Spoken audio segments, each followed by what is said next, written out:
May 12, 1960-8. 40 kilometers northeast of Saigon, near the village of Lai Khe, in Bien Hoa Province, the rotor wash of Iroquois helicopters flattened the elephant grass as Australian soldiers jumped into an area they had never seen before. For the first time in the Vietnam War, the 1st Australian Task Force was operating outside their home province of Phuoc Tuy. They were not hunting Viet Cong guerrillas through familiar jungle. They were stepping into the withdrawal path of an entire North Vietnamese army division, bloodied from a failed assault on Saigon, desperate, and still armed with regimental strength. The Australians were about to face the largest, most sustained conventional battle they would fight in the entire war, and within hours, they would be fighting for survival in the darkness against an enemy they had gravely underestimated. This is the story of how 1,500 Australian and New Zealand soldiers stopped the North Vietnamese army outside Phuoc Tuy in Operation Coral, a battle that would redefine what the world understood about Australian combat capability, and a battle that the enemy would remember with fear and respect for generations. If you want to witness the untold true stories of Vietnam, subscribe to Vietnam War Records and join us as we uncover the real history, the real tactics, and the real sacrifices of those who fought in the jungles of Southeast Asia.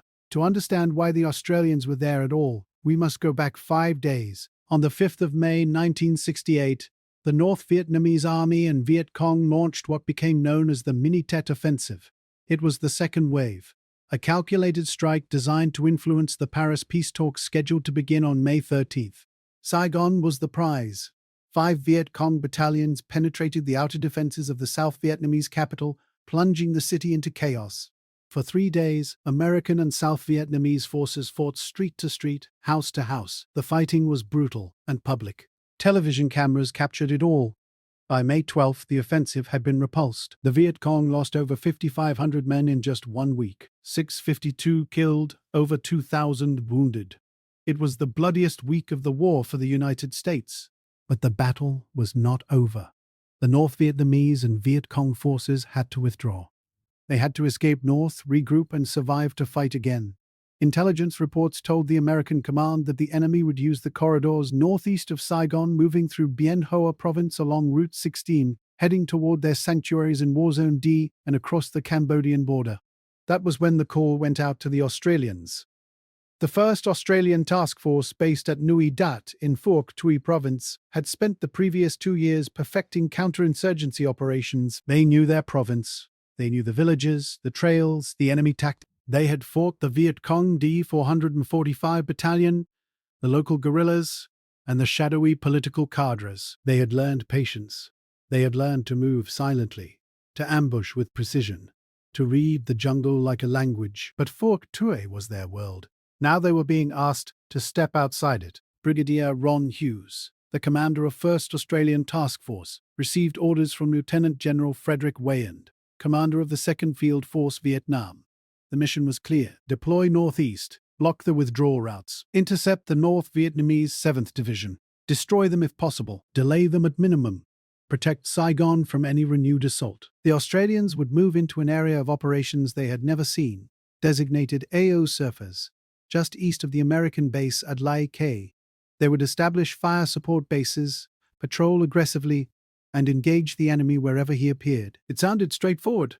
It was anything but. On the night of May 11th, the operation was set to begin. 2 Australian infantry battalions would fly in by helicopter the next morning.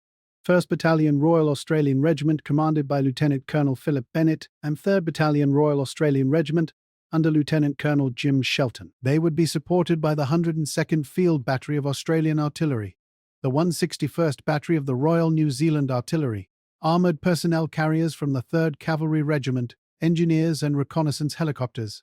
The plan called for a rapid insertion at first light on May 12th. 3rd Battalion would secure the landing zone. 1st Battalion would follow. Together, they would establish a fire support base, named Firebase Coral, and begin patrolling. The artillery would set up inside the base, protected by infantry. Companies would push out to ambush trails and interdict enemy movement. It was a textbook operation, but textbook plans require perfect execution. And from the very beginning, nothing went according to plan. Just hours before the Australian deployment was scheduled to begin, American forces from the 1st Infantry Division, operating west of the proposed landing zone, were attacked by North Vietnamese troops. The fighting continued through the night and into the morning, preventing the Americans from leaving the area. The insertion was delayed. Then, as the helicopters carrying the lead Australian company approached the designated landing zone, Lieutenant Colonel Shelton, flying overhead in a command helicopter, realized the terrain was unsuitable. The ground was too soft, too broken. The helicopters could not land. He was forced to designate a new landing zone 1,000 meters to the southwest. The American company providing security had to redeploy. Communications were poor. Confusion compounded confusion. When B Company, 3rd Battalion, under Major Bert Irwin, finally touched down, they moved quickly to the original position and cleared it. But more delays followed. The New Zealand artillery, flying in by Chinook helicopters, arrived before the fire support base was ready. They were forced to land in an improvised clearing another 1,000 meters away. Meanwhile, 3rd Battalion could not move west as planned, because American forces were still engaged in the area. The battalion was forced to remain on the western side of the fire support base, its companies scattered. Then came the fly-in of 1st Battalion. The delays with 3rd Battalion meant that 1st Battalion's companies were left waiting at the departure point for hours. They finally began landing in the early afternoon, but the last element, the battalion mortar platoon, did not arrive until 16:10, more than 4 hours late. By that time, it was clear to Lieutenant Colonel Bennett that his battalion would have to defend the eastern side of Firebase Coral. But there were only 2 hours of daylight left. His companies moved into hasty defensive positions, digging in as fast as they could. The last positions were not established until 1700 hours. 5 o'clock in the evening, 1 hour before dusk in the Vietnamese highlands. There was no time to complete the fighting positions. There was no time to lay. The wire had not even arrived. There were no claymore mines set out. There was no overhead protection. The weapon pits were shallow. At 1800 hours, a heavy rain began to fall, filling the half-dug positions with water. Soldiers bailed out their holes with helmets. Machine guns were placed around the perimeter, but there was no time to test-fire them, no time to confirm interlocking fields of fire. The Australians stood to, posted sentries, and settled in for the night. They had been fighting the Viet Cong for 2 years. They expected small probes, maybe a mortar barrage, perhaps a sapper attack. They did not expect what was coming. Unknown to the Australians, they had landed almost on top of the headquarters of the North Vietnamese 7th Division. The divisional command post was located just 9 kilometers to the east. The 141st Regiment was operating to the east. The 165th Regiment was to the north, and a fresh unit, the 275th Infiltration Group, a battalion-strength force, had just arrived from the Ho Chi Minh Trail 2 days earlier. They were rested, equipped, and ready. The North Vietnamese divisional commander, alerted to the Australian fly-in, immediately dispatched reconnaissance teams. Throughout the afternoon, these teams observed the Australians from the tree line. They watched the helicopters come and go. They noted the incomplete defenses. They saw the exposed gun positions of the 102nd Field Battery, sitting on the northern edge of the fire support base with only a mortar platoon and a few infantry sections for protection. The reconnaissance teams reported back. The opportunity was clear. An attack was ordered for that night. 1 battalion of the 141st Regiment, reinforced by the 275th and 269th Infiltration Groups, would assault Firebase Coral. The objective was to overrun the Australian artillery, capture the guns, and inflict maximum casualties. The assault would come from the northeast, hitting the mortars first. Then it was a feasible plan. And it very nearly succeeded. The Australians were not blind to the danger. Throughout the evening, there were contacts. D Company, 1st Battalion, moving into an ambush position 2,500 meters north of the firebase, encountered a 10-man North Vietnamese patrol late in the afternoon. A brief firefight erupted. 1 enemy soldier was killed. The North Vietnamese fired rocket-propelled grenades into the trees, wounding 1 Australian, then broke contact. Later, B Company, 1st Battalion, had another contact to the east with a similar-sized group. A company detected 20 North Vietnamese moving near their perimeter using newly issued Starlight scopes, night vision devices that amplified ambient light. They engaged, killing and wounding several. They seemed like chance encounters, small patrols, reconnaissance teams, nothing unusual for Vietnam. But these were not chance encounters. They were deliberate.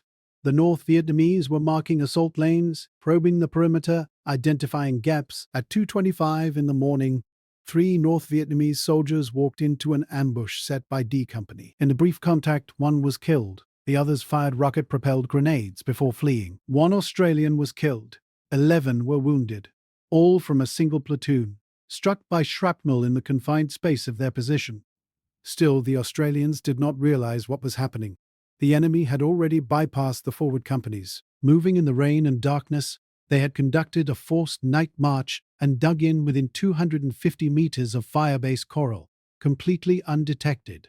At 0330, the world exploded. Rockets and mortar rounds began falling on Firebase Coral, concentrating on the gun positions of the 102nd Field Battery and the mortar platoon of 1st Battalion. The bombardment was intense, accurate, sustained. For 5 minutes, high-explosive rounds tore through the thin defenses, killing and wounding men in their shallow pits, destroying equipment, cutting communications. Then there was a pause.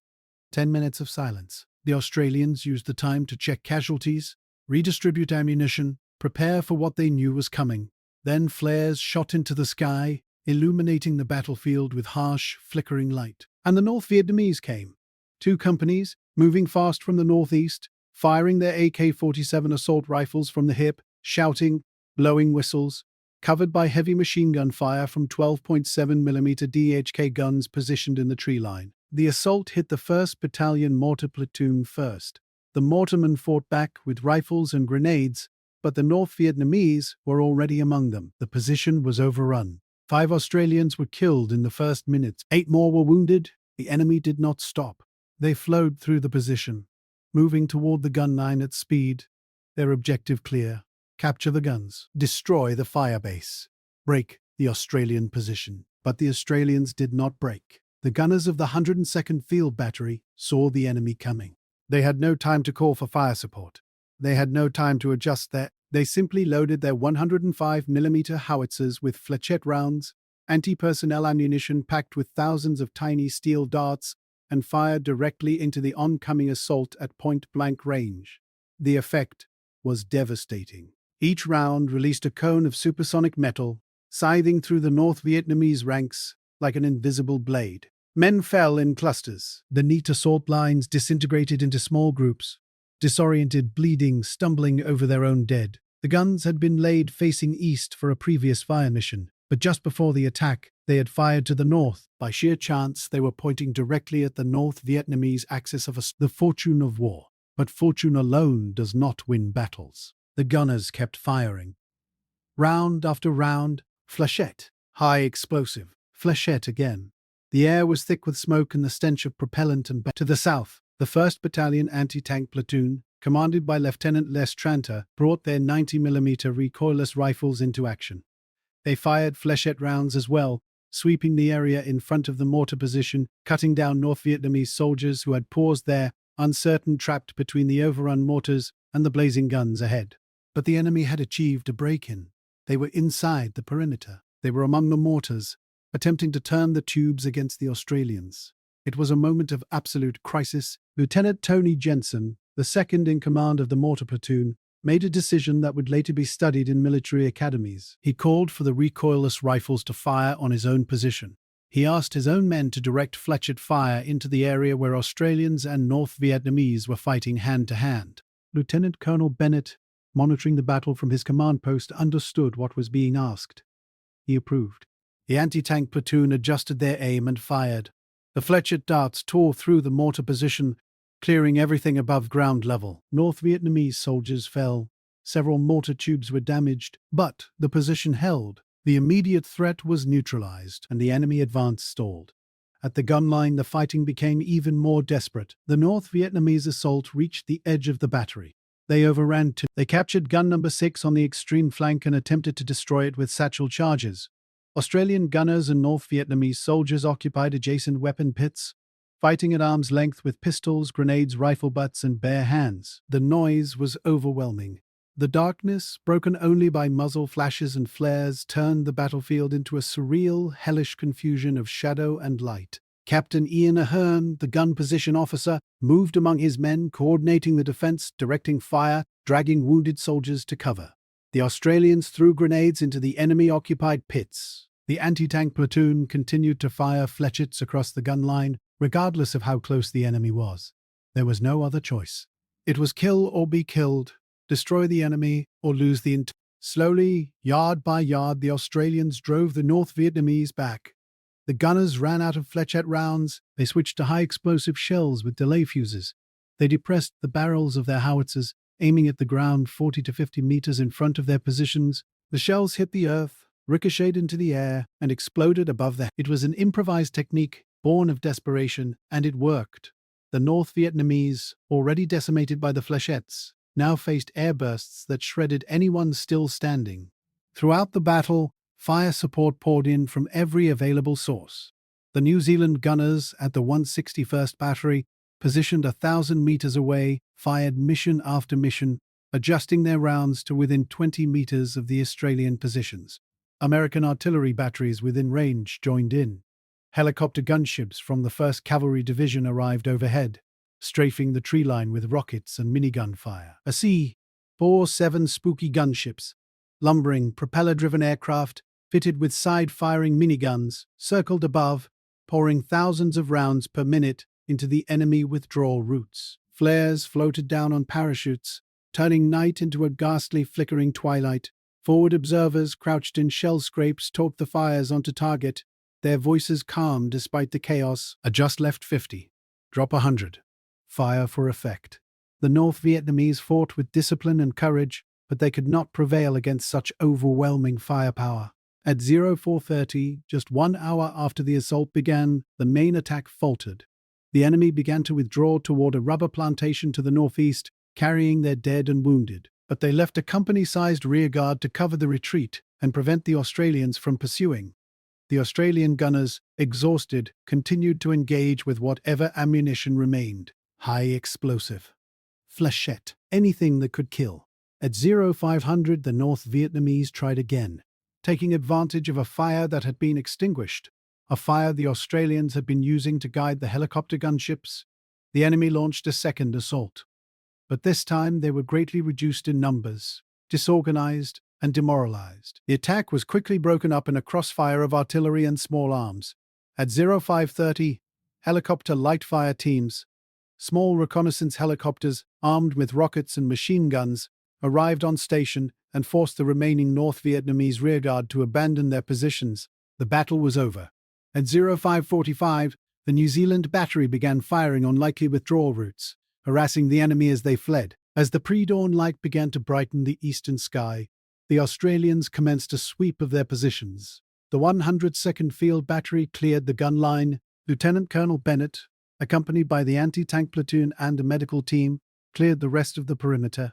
Dead North Vietnamese soldiers were found in weapon pits, draped over barbed wire that had never been laid, sprawled in the open ground between the mortars and the guns. The last enemy soldier was killed at the gun position at 0610.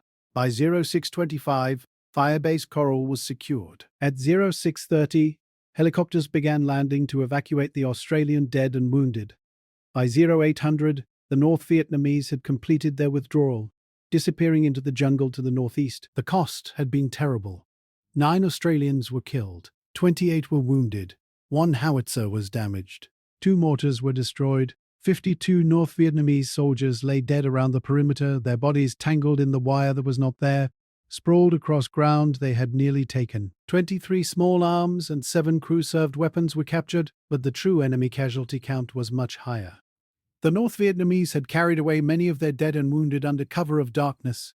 Intelligence assessments would later suggest that the assault force had been nearly destroyed. Radio Hanoi would announce a great victory, claiming the Australians had been routed, their base overrun. It was propaganda. The truth was the opposite. The Australians had won, but they had come within minutes of catastrophe. If the North Vietnamese assault had come without the preparatory bombardment, if the Australian guns had been facing the wrong direction, if the Flechette ammunition had not been available, the outcome might have been very different. Firebase Coral might have been overrun. The task force headquarters might have been destroyed. The entire operation might have collapsed in a single night, but it did not. The Australians held, and in doing so, they sent a message to the North Vietnamese army. The Australians could not be broken. The morning of May 13th brought a new reality. Brigadier Ron Hughes arrived at Firebase Coral at 0800 hours, stepping off a Chinook helicopter into a scene of organized chaos. Wounded were still being evacuated. Engineers were filling in crates. Ammunition was being redistributed. The The smell of explosives and death hung in the air. Hughes surveyed the perimeter, spoke briefly with his battalion commanders, and made his decision. 1st Battalion Royal Australian Regiment would consolidate the defences of Firebase Coral. They would dig deeper. They would lay proper wire. They would emplace claymore mines, overhead protection, and interlocking fields of fire. They would turn Firebase Coral into a fortress. 3rd Battalion would move west and establish a second fire support base, Firebase Coogee, in an area designated AO Manly. The two bases would support each other, dominate the area of operations, and force the North Vietnamese to either fight or withdraw. Hughes knew the enemy would not give up. The Battle of May 12 had been a spoiling attack, an attempt to destroy the Australians before they could consolidate. It had failed. But the North Vietnamese 7th Division was still out there, still capable, still dangerous. More attacks would come. Throughout the 13th, the Australians' work, sandbags were filled and stacked, bunkers were dug and reinforced with logs and metal sheeting. Barbed wire, finally delivered, was strung in multiple belts around the perimeter. Claymore mines, devastating anti-personnel weapons that sprayed hundreds of steel balls in a 60-degree arc, were emplaced every few meters, their firing wires leading back to the fighting positions. Tripod-mounted M60 machine guns were sighted to cover every approach, their fields of fire overlapping, their ammunition belts stacked high. The 1st Battalion companies, which had been dispersed over 5 kilometers the night before, were pulled in closer, forming a tight defensive perimeter. Engineers from the 1st Field Squadron arrived, bringing expertise in it. They constructed command post bunkers, ammunition shelters, and medical aid stations. They cleared fields of fire, removing vegetation and obstacles that might provide cover to an attacking force. By nightfall, Firebase Coral looked very different from the hasty position that had been attacked the night before. It looked professional, it looked lethal, and it was. Reinforcements arrived. A squadron, 3rd Cavalry Regiment, commanded by Major John Keldy, rolled into Firebase Coral in their M113 armored personnel carriers, tracked vehicles with aluminum armor and 50-caliber machine guns. They had escorted a convoy from the rear base at Bearcat, bringing supplies, ammunition, and American self-propelled artillery, massive 155mm guns mounted on tracked chassis. The M113s were divided between the two fire support bases, with one troop assigned to 1st Battalion at Coral and another to 3rd Battalion at Coogee. Major Keldy was appointed the local defense commander, responsible for coordinating all units on the perimeter. It was a belated recognition of the command failures that had plagued the initial deployment. Keldy was experienced, aggressive, and respected. Under his leadership, the defense became coherent. Patrols were coordinated, fire plans were integrated. Communications were tested and confirmed. The Australians were learning, they were adapting, and they were preparing for the next fight. On the 14th of May, patrols went out from Firebase Coral. Platoon-sized elements moved 3 to 4 kilometers into the surrounding jungle, searching for enemy positions, trails, and supply caches. The North Vietnamese were still close. Throughout the day, there were 9 separate contacts. The fighting was sharp and brutal. 3 Australians were killed. 5 were wounded. 12 North Vietnamese were confirmed dead. 2 were wounded and captured.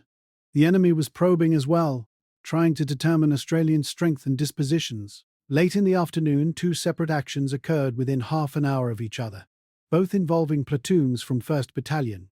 In one, Lance Corporal David Griffiths led his section in a fierce firefight, killing several enemy soldiers and holding his position despite being heavily outnumbered. In the other, Private Richard Norden, acting as a forward scout, detected an enemy ambush and single-handedly attacked the position, killing several North Vietnamese and allowing his platoon to withdraw without casualties. Both men were later awarded the Distinguished Conduct Medal, one of Australia's highest awards for bravery. Decades later, in 2024, Norden's award would be upgraded to the Victoria Cross for Australia, the nation's highest honour, in recognition of the extraordinary nature of his actions. But on that day in May 1968, Norden and Griffiths were just soldiers doing what they had been trained to do: fighting, surviving, protecting their mates. By the 15th of May, the Australians were confident in their defences. The perimeter was solid. The fire support was overwhelming. 60 artillery pieces were now within range of Firebase Coral. 3 batteries of 105mm field guns. 1 battery of 155mm howitzers. 1 battery of 8-inch guns. Massive weapons capable of firing a 200-pound shell over 15 kilometers. 980 1mm mortars, helicopter gunships on call, fighter bombers loaded with napalm and It was a concentration of firepower rarely seen in Vietnam, and it was all focused on a few square kilometers of jungle northeast of Saigon. The North Vietnamese knew it too. Their reconnaissance teams observed the Australian preparations. They watched the wire go up, the bunkers go in, the patrols go out. They knew that Firebase Coral was now a hard target, but they also knew that the Australians were sitting astride a critical withdrawal route. As long as Firebase Coral remained operational, the North Vietnamese 7th Division could not move safely. They could not resupply, they could not regroup. They had to attack again. They had to try to destroy the Australians, or they would be destroyed themselves. On the night of the 15th, Australian sentries observed a large number of lights and flares in the jungle to the northeast. It was unusual, obvious, almost deliberate. The North Vietnamese were not normally so careless. It was a warning, whether intentional or not, the enemy was preparing. At 02:30 on the morning of May 16th, the warning became reality. Rockets and mortar rounds began falling on Firebase Coral, heavier than before, more concentrated. The bombardment targeted A Company, 1st Battalion, the task force headquarters, and the forward maintenance area. The Australians responded instantly. Every gun within range opened fire. Counter-battery radar detected the enemy mortar positions and called in immediate suppression. Within seconds, hundreds of high-explosive shells were falling on the North Vietnamese firing points, silencing some, forcing others to displace. But the enemy infantry was already moving. At 02:40, a battalion-sized assault hit A and B companies on the northern perimeter. The North Vietnamese advanced in waves, covered by heavy machine gun fire, firing rocket-propelled grenades as they came. The Australian perimeter erupted in a storm of fire. Machine gun, rifles, grenade launchers, claymore mines detonated in sequence, each one cutting down a dozen men. But the enemy kept coming. The assault hit 3 platoon. A company, particularly hot. The platoon had been struck by the initial bombardment and had suffered several casualties. The North Vietnamese exploited the gap, concentrating their assault on that point. Lieutenant Neil Weeks, the platoon commander, found himself fighting for his life. His position was being overrun. Enemy soldiers were inside the perimeter, firing from behind Australian bunkers, throwing grenades into weapon pits.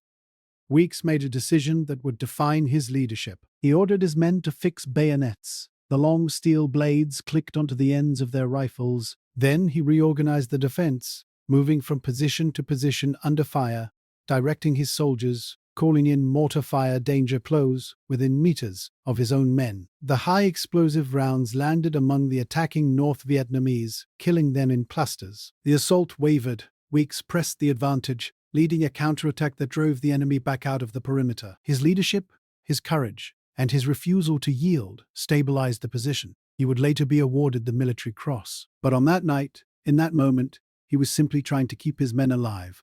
The North Vietnamese broadened their attack, hitting C Company as well. 3 of the 4 Australian rifle companies on the perimeter were now engaged simultaneously. The enemy opened gaps in the wire with Bangalore torpedoes. Long tubes of explosives pushed under the obstacles and detonated. But they could not press home the attack. The firepower was too great. Artillery rounds fell in a continuous cascade, adjusted by forward observers who could see the muzzle flashes of the enemy weapons. Helicopter gunships arrived overhead, firing rockets and miniguns into the tree line. AC-47 spooky gunships circled high above, dropping flares that turned the night into day, and pouring streams of tracer fire into the enemy assembly areas. The North Vietnamese fought with courage and discipline, but courage alone could not overcome such overwhelming violence. At 0400, A Company was still heavily engaged. The Australians were running low on ammunition.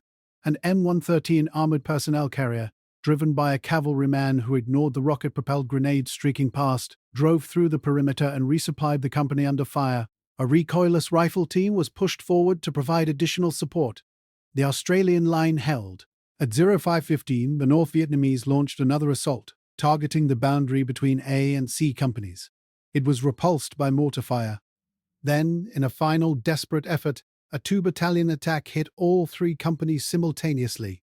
The North Vietnamese threw everything they had left into the assault. It was their last chance. If they could break the Australian line, they could roll up the perimeter, destroy the artillery, and turn the battle. But they could not.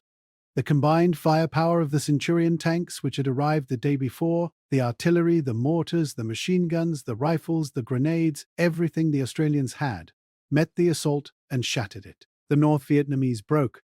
At 0630, after 6 hours of continuous fighting, the enemy withdrew. The Australians counterattacked immediately. Elements of A Company, supported by armored personnel carriers, advanced beyond the perimeter and recaptured positions that had been briefly lost. They found North Vietnamese dead everywhere. In the weapon pits, sprawled across the open ground. The perimeter was littered with spent shell casings, discarded equipment, and bloodstains.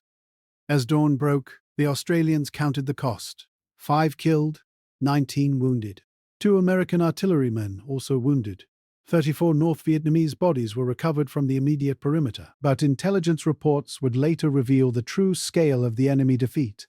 Of the 790 North Vietnamese soldiers who had participated in the assault, fewer than 100 survived unwounded. It was a catastrophic loss. An entire battalion effectively destroyed. The assault had been well planned, well executed, and supported by heavy fire, but it had been met by a defense that was better prepared, better supported, and utterly unbreakable. The Australians had proven something that night. They had proven that Firebase Coral could not be taken. Not by stealth, not by firepower, not by courage. The North Vietnamese 7th Division had thrown 2 major assaults at the Australians in 4 days. Both had been repulsed with devastating losses, and the Australians were not finished. On the 17th of May, General William Westmoreland, commander of all American forces in Vietnam, flew to Firebase Coral. He walked the perimeter, spoke with the soldiers, examined the defenses, and congratulated Brigadier Hughes and his men. It was a rare gesture. Westmoreland was not given to effusive praise, but he recognized what had been accomplished. A small force of Australians, operating outside their usual area, had stopped a North Vietnamese division cold. They had disrupted the enemy's withdrawal. They had forced the enemy to fight on unfavorable terms, and they had won decisively. The implications were strategic. The North Vietnamese 7th Division, which had been intended to regroup and prepare for a third assault on Saigon, was now combat ineffective. It would require weeks, perhaps months, to reconstitute. The offensive against Saigon was over. The Australians had... But the battle was not over. Throughout the following week, Australian patrols continued to clash with North Vietnamese forces moving through the area of operations. On the 22nd of May, Firebase Coral was attacked again, this time with a short but accurate mortar bombardment. It was broken up by Australian artillery and mortars before any ground assault could develop. The North Vietnamese were still trying, still probing, still hoping for an opening. On the 24th of May, 3rd Battalion Royal Australian Regiment moved north and established Firebase Balmoral, 4.5 kilometers from Coral. The objective was to move against the North Vietnamese base areas east of Route 16, to push deeper into enemy territory, to keep the pressure on. Centurion tanks, massive British-designed vehicles with thick armor and powerful 105mm guns, arrived at Balmoral just hours before the next attack. It was perfect timing, because at 03:45 on the morning of May 26th, the North Vietnamese struck again. The assault on Firebase Balmoral was launched by 2 battalions of the 165th Regiment, another unit of the North Vietnamese 7th Division. The attack followed the same pattern, a heavy rocket and mortar barrage. Then a ground assault, infantry moving in waves, covered by machine gun fire. This time the assault fell primarily on D Company, 3rd Battalion. But this time the Australians had Centurion tanks. The tanks, positioned in hull-down positions around the perimeter, opened fire with their main guns, high-explosive shells that could destroy bunkers, kill dozens of men with a single round. They fired their machine guns, long bursts of tracer that swept the approaches. The combination of tank firepower and infantry firepower was overwhelming. The North Vietnamese assault was repelled with heavy casualties. The attack lasted less than an hour. When it was over, the enemy withdrew, leaving their dead behind. The Australians suffered no fatalities in the battle. It was a one-sided victory. The next day, the 27th of May, the Australians at Coral conducted a counterattack. Patrols had located a series of bunkers just outside the base, positions the North Vietnamese had been using to launch attacks and observe Australian movements. A troop of Centurion tanks, supported by infantry, advanced on the bunkers and systematically destroyed them. The tanks fired high explosive rounds directly into the firing slits, collapsing the structures and killing anyone inside. The infantry cleared the rubble, ensuring no enemy survived. It was methodical, brutal, and effective. Not a single Australian was lost. On the 28th of May, at 02:30 in the morning, the North Vietnamese tried one more time. Another regimental-strength attack hit Firebase Balmoral. It was called off after 30 minutes. The enemy could not advance against the firepower of the tanks, the artillery, and the mortars. They withdrew, broken, defeated, and demoralized. The Centurion tanks had proven decisive. Their armor shrugged off rocket-propelled grenades and small arms fire. Their guns destroyed anything they aimed at. And their presence, psychological as much as physical, broke the will of the attackers. The North Vietnamese had never faced tanks in such numbers and in such defensive positions. They had no answer. Throughout the first days of June, the battle continued, but the intensity decreased. The North Vietnamese 7th Division was finished as a fighting force. Its regiments had been shattered, its command structure disrupted, its supply lines cut. The division withdrew deeper into War Zone D, seeking sanctuary, seeking time to rebuild. The Australians continued to patrol, continued to engage small groups of enemy soldiers, continued to dominate the area of operations. But the major battles were over. On the 6th of June 1968, after 26 days of continuous combat, the 1st Australian Task Force returned to Nui Dat. They were relieved by American and South Vietnamese forces. Firebase Coral and Firebase Balmoral were handed over. The mission was complete. The withdrawal routes had been blocked. The North Vietnamese 7th Division had been stopped. Saigon was safe, and the Australians had written a chapter in their military history that would be remembered for generations. The cost had been significant. 25 Australian soldiers killed in action, 99 wounded. For a force of less than 2,000 men, these were heavy casualties, but the enemy had paid a far higher price. Intelligence estimates suggested that the North Vietnamese 7th Division had lost over 1,000 men killed and wounded during the battle. Entire battalions had been destroyed. The division would not return to combat effectiveness for months, and the psychological impact was even greater. The North Vietnamese army had learned that the Australians were not an easy target. They had learned that the Australians could fight conventional battles as well as counterinsurgency. They had learned that the Australians, when properly supported and properly led, were among the most formidable soldiers in Vietnam. This was not the lesson the North Vietnamese had expected to learn. They had assumed the Australians, coming from Phuoc Tuy Province, would be unprepared for regimental-strength assaults. They had assumed the Australians would break under sustained pressure. They were wrong. The Battle of Coral-Balmoral was significant for many reasons. It was the first time the 1st Australian Task Force had deployed outside Phuoc Tuy Province. It was the first time Australians had fought North Vietnamese regular army units in regimental strength. It was the first time Australians had engaged in sustained conventional warfare rather than counterinsurgency operations. And it was the largest battle fought by Australian forces during the entire Vietnam War. But beyond the statistics, beyond the tactical details, the battle revealed something fundamental about the Australian soldier. It revealed a capacity for adaptation, for resilience, for courage under the most desperate circumstances. The initial deployment had been flawed. The defenses had been incomplete. The intelligence had been inadequate. And yet the Australians had held. They had adapted their tactics in the middle of the battle. They had improvised solutions to problems that had never been trained for. They had called artillery fire onto their own positions to stop enemy assaults. They had fixed bayonets and fought hand-to-hand when necessary. They had refused to yield. And in refusing to yield, they had won. The lessons of Coral-Balmoral were studied by military forces around the world. The use of fletched ammunition at point-blank range became a case study in defensive firepower. The integration of armor, artillery, and infantry in a fire support-based defense became a model for future operations. The importance of air support, particularly helicopter gunships and AC-47s, was validated, and the critical role of leadership at every level from platoon commander to task force commander was underscored. Brigadier Ron Hughes made the decision to shift from mobile operations to fortified bases after the first battle. That decision probably saved the task force. Lieutenant Colonel Philip Bennett maintained control of his battalion during the chaotic first night, coordinating fires and resupply under the most difficult conditions. Lieutenant Neil Weeks rallied his platoon when it was on the verge of being overrun. Lieutenant Tony Jensen made the agonizing decision to call fire on his own position.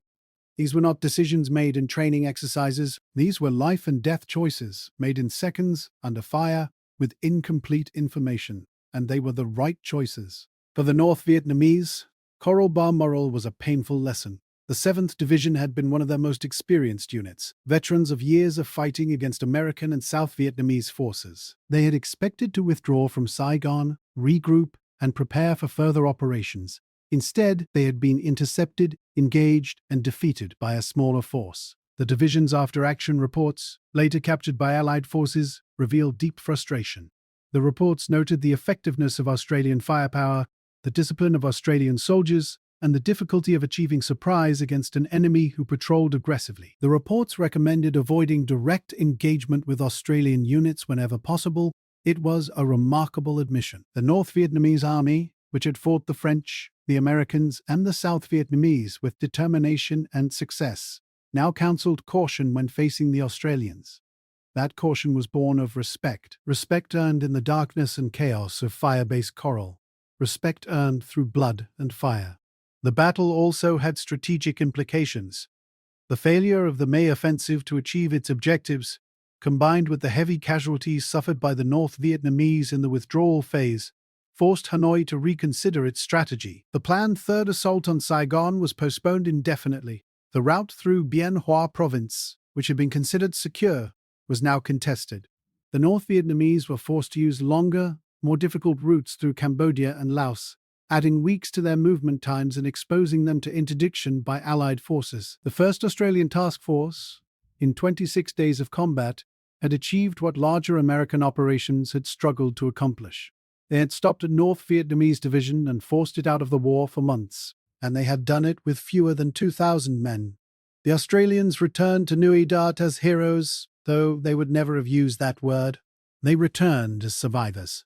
They buried their dead with full. They treated their wounded in field hospitals and evacuation centers. They cleaned their weapons, restocked their ammunition, and prepared for the next operation. Because the war was not over. The enemy was still out there, and there would be more battles. But for those who fought at Coral and Balmoral, there was a quiet pride. They had been tested in the most extreme circumstances. They had faced an enemy who outnumbered them, who knew the terrain, who fought with skill and courage, and they had prevailed, not because they were invincible, not because they were superhuman, but because they were disciplined, well-trained and utterly unwilling to give up. Those are the qualities that define the Australian soldier.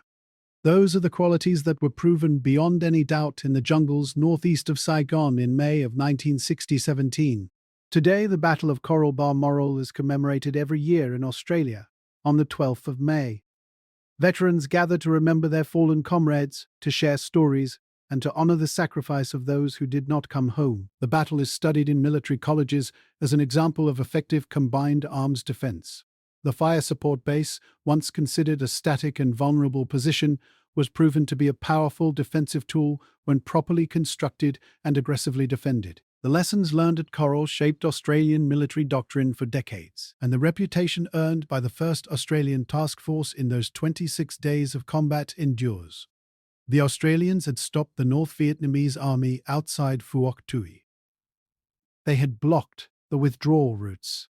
They had defended Firebase Coral and Firebase Balmoral against overwhelming odds, and they had sent a message that echoed across the battlefields of Vietnam: the Australians will not break. The Australians will not yield, and the Australians will fight to the last man if necessary. That was the message delivered in May of 1968, and that message was heard clearly and unmistakably by every North Vietnamese commander who read the after-action reports, who counted the casualties, and who realized that the Australians were not the weak link in the Allied chain. They were, in fact, one of the strongest. The story of Coral-Balmoral is not just a story of tactics and firepower. It is a story of human courage, of soldiers pushed to the edge of endurance and refusing to step back. It is a story of leadership, of men making life and death decisions in seconds, with no time for doubt. It is a story of mateship, of soldiers fighting not for abstract ideals but for the men beside them, for their mates, for the unspoken bond that holds a unit together when everything else is falling apart. And it is a story of respect, earned the hardest way possible, in combat against an enemy who gave no quarter and expected none. The North Vietnamese soldiers who fought at Coral and Balmoral were not cowards. They were disciplined, motivated, and brave. But they were defeated. Defeated by an enemy they had underestimated. An enemy who proved, in the most unforgiving environment imaginable, that the Australian soldier is second to none. That lesson learned in the jungles of Bien Hoa Province in 1968 remains true today, and it will remain true for as long as the Australian Army exists. Because the legacy of Coral-Balmoral is not just a place on a map or a date on a calendar. It is a standard of courage, of discipline, of relentless determination, a standard that every Australian soldier since has been measured against, and a standard that was set indelibly in the darkness and fire of Firebase Coral on the 12th of May 1968. If you want to continue exploring the untold, true stories of the Vietnam War, the battles that shaped history, and the soldiers who fought with courage and determination, then subscribe to Vietnam War Records. Join us as we uncover the real tactics, the real sacrifices, and the real legacy of those who served in the jungles of Southeast Asia. Hit that subscribe button, turn on notifications, and become part of a community dedicated to preserving the truth of what happened in Vietnam, because these stories deserve to be told, these soldiers deserve to be remembered, and this history must never be forgotten.